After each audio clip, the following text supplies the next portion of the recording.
CBI விசாரணை வேண்டும் என்று உயர்நீதிமன்றத்திலே வழக்கு தொடர்ந்தோம். உயர்நீதிமன்றம் சிபிஐ விசாரணை மேற்கொள்ளலாம் என்று தீர்ப்பளித்தது. அதை எதிர்த்து சுப்ரீம் கோர்ட்டுக்கு போற. எதுக்கு போற? எதுக்காக போறீங்க உச்ச நீதிமன்றத்துக்கு மேல்முறையீடு செய்ய? உங்களுக்கு தான் மடியில கனம் இல்ல, வழியில பயம் இல்ல, அப்புறம் எதுக்கு போறீங்க? ஒரு நியாயமான விசாரணை தேவை என்று மக்கள் எதிர்பார்க்கிறாங்க. அந்த நியாயமான விசாரணையை உயர்நீதிமன்றம் இன்றைக்கு சிபிஐ விசாரணை மேற்கொள்ள வேண்டும் என்று தீர்ப்பளிக்கப்பட்ட பிறகு நீங்க எதுக்கு உச்ச நீதிமன்றம் போறீங்க? இன்னைக்கு அண்ணா நகர்ல ஒரு சிறுமிக்கு பாலியல் வன்கொடுமை, அதுல சிபிஐ விசாரிக்க வேண்டும் உயர்நீதிமன்ற தீர்ப்பு, அதை எதிர்த்து உச்ச நீதிமன்றம் போறீங்க. யாரை காப்பாத்த?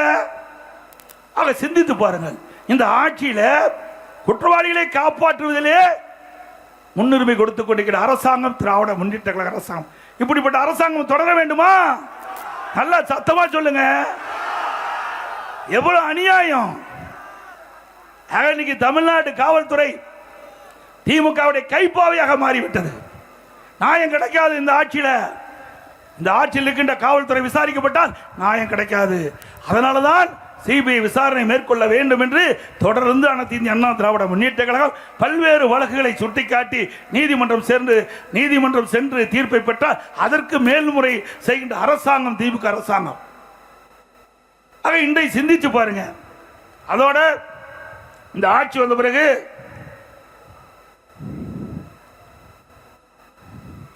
இன்னைக்கு கம்யூனிஸ்ட் கட்சிக்காரர் பேசுறார். இன்னைக்கு இந்த கட்சி திராவிட முன்னேற்ற கழக தலைமையில் அமைக்கப்பட்ட கூட்டணிக்கெல்லாம் அடிமை சாசனம் எழுதி கொடுத்துட்டாங்க. 10 வருஷமா எல்லா கட்சியுமே திமுக கட்சிக்கு இன்றைக்கு அடிமையா இருக்குது. அவள் செய்கின்ற தவறை எதுவுமே சுட்டி காட்டுவதில்லை. இன்றைக்கு கம்யூனிஸ்ட் கட்சிக்காரர் பேசுறார். இன்னைக்கு அண்ணா திமுக பாரதிய ஜனதா கட்சி கூட்டணி அமைச்சிருக்குது.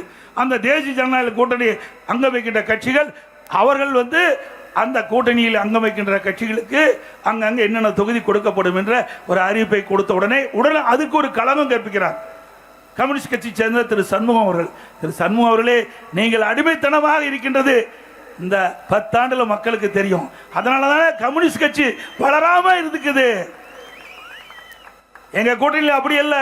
தேர்தல் நடக்கும்போது கூட்டணி அமைச்சிருக்கிறோம். தேர்தல் முடிஞ்சு விருப்பப்பட்டா கூட்டணியில் தொடரலாம், இல்லைன்னா அவருடைய கொள்கைப்படி அந்த கட்சி செயல்படலாம். இதே திரு சண்முகம் அவர்கள் ஒரு போராட்டத்தில் கலந்து கொண்டு இன்றைக்கு தொலைக்காட்சிக்கு பேட்டி கொடுக்கின்ற போது குறிப்பிடுகிறார். திராவிட முன்னேற்ற கழகம் அந்த பேட்டி கொடுக்கின்ற பொழுது நிருபர் கேட்கின்றார், திராவிட முன்னேற்ற கழக ஆட்சியிலே கொடுக்கப்பட்ட வாக்குறுதி 98% நிறைவேற்றப்பட்டதாக சொல்கிறார்கள். அது உங்களுடைய கருத்து என்னன்னு கேட்கிறாங்க. அப்ப திரு சண்முகம் அவர்கள் சொல்கிறார், எங்க நிறைவேற்றினாங்க அவர்கள் சொல்லுகிறாங்க. ஆனா அப்படிப்பட்ட திட்டம் 98% நிறைவேற்றப்படவில்லை என்று இவரே சொன்னார். ஆக அன்றைக்கு ஒரு பேச்சு, இன்றைக்கு ஒரு பேச்சு. ஆக தேர்தல் வந்து விட்டது.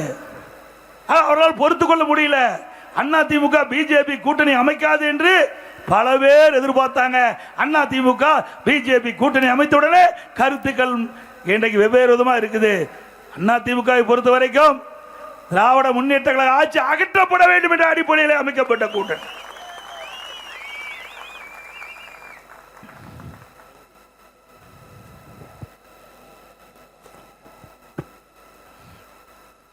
இன்றைக்கு நகரப்புற மக்கள் எல்லா உணவுப் பொருளுமே விலைவாசி உயர்ந்து விட்டது. அரிசி விலை உயர்ந்து விட்டது, பருப்பு விலை உயர்ந்து விட்டது, எண்ணெய் விலை உயர்ந்து விட்டது. இதையெல்லாம் சொல்லுவதற்கு காரணம் மக்கள் கடுமையாக விலைவாசி உயர்வால் பாதிக்கப்பட்டிருக்கிறாங்க. அதனால பச்சரிசி அண்ணா திமுக ஆட்சியில் 1 கிலோ 40 ரூபாய்க்கு வித்துட்டு, திமுக ஆட்சியில் 1 கிலோ 77 ரூபா. பொன்னி புழுங்கல் அரிசி 1 கிலோ அண்ணா திமுக ஆட்சியில் 42, இன்னைக்கு 75 ரூபாய்க்கு விற்குது. இட்லி புழுங்கரிசி 1 கிலோ 30 ரூபாய்க்கு அண்ணா திமுக ஆட்சியில் 55 ரூபா. கடலெண்ணெய் 1 கிலோ அண்ணா திமுக ஆட்சியில் 130 ரூபா, திமுக ஆட்சியில் 200 ரூபா. நல்லெண்ணெய் 1 கிலோ அண்ணா திமுக ஆட்சியில் 250, திமுக ஆட்சியில் 500. தோரம்பருப்பு 1 கிலோ அண்ணா திமுக ஆட்சியில் 74, இன்னைக்கு திமுக ஆட்சியில் 120. இப்படி பன்மடங்கு இந்த உணவுப் பொருட்கள் விலை உயர்ந்து போச்சு.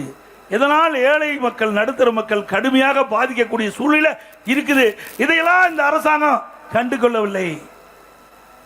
ஆனா அனைத்து இந்திய அண்ணா திராவிட முன்னேற்ற கழகத்தை பொறுத்த வரைக்கும் ஆட்சி இருக்கின்ற பொழுது, இந்த உணவுப் பொருள் விலை ஏறுகின்ற பொழுது அந்த உணவுப் பொருள் விலையை கட்டுப்படுத்த வேண்டும் என்பதற்காக அதுக்கு விலை கட்டுப்பாட்டு நிதியம் என்ற ஒரு நிதியை 100 கோடி ஒதுக்கி இன்றைக்கு எந்த உணவுப் பொருள் விலை ஏறுகிறதோ அந்த உணவுப் பொருள் எந்த மாநிலத்தில் விலை குறைவாக இருக்கிறதோ அங்கே கொள்முதல் செஞ்சு கூட்டுறவுத்துறையின் மூலமாக இங்கே வந்து விற்பனை செஞ்சு அந்த உணவுப் பொருளுடைய விலையை கட்டுப்படுத்தி அரசாங்கம் அதிமுக அரசாங்கம். இப்படி ஏழை மக்கள் நடுத்தர மக்கள் பாதிக்கக்கூடாது என்று பாதிப்புக்கு அடையக்கூடிய சூழ்நிலை பாதிப்பிலிருந்து மீட்டெடுத்த அரசாங்கம் அதிமுக அரசாங்கம். அப்படி ஏதாவது ஒன்றாவது செஞ்சிருக்காங்க அந்த அரசாங்கத்தில்? 24 மணி நேரம் கொள்ளையடிப்பதிலே இவருடைய கவனம் தான் போயிட்டு இருக்குது. எந்தெந்த துறையில அவ்வளவு கொள்ளையடிக்கலாம், அதுதான் திமுக அரசுடைய கொள்கையா இருக்குது. இன்னொன்னையும் சொல்றார், ஏற்கனவே சொல்லிட்டு இருந்தார் அண்ணா திமுக அரசாங்கத்தை பத்தி, இப்ப சொல்லுவதே கிடையாது, நிறுத்திட்டாங்க. அந்த அளவுக்கு ஊழல் நிறைந்த அரசாங்கம். நல்லா சிந்திச்சு பாருங்க, இந்தியாவில் எத்தனையோ மாநிலம் இருக்குது. எந்த மாநிலம் ஊழலுக்காக கலைக்கப்பட்ட மாநிலம் அல்ல. ஊழலுக்காக கலைக்கப்பட்ட ஒரே அரசாங்கம் திமுக அரசாங்கம். உண்மைதானே? அதே போல திமுக ஆட்சியில திரு கருணாநிதி இருக்கும் போதே பெரிய ஊழல். இன்றைக்கு சர்க்காரிய கமிஷன் அந்த அறிக்கையில் குறிப்பிடுறாங்க, விஞ்ஞான முறைப்படி ஊழல் செய்கின்ற ஒரு அரசாங்கம் திமுக அரசாங்கம் என்று.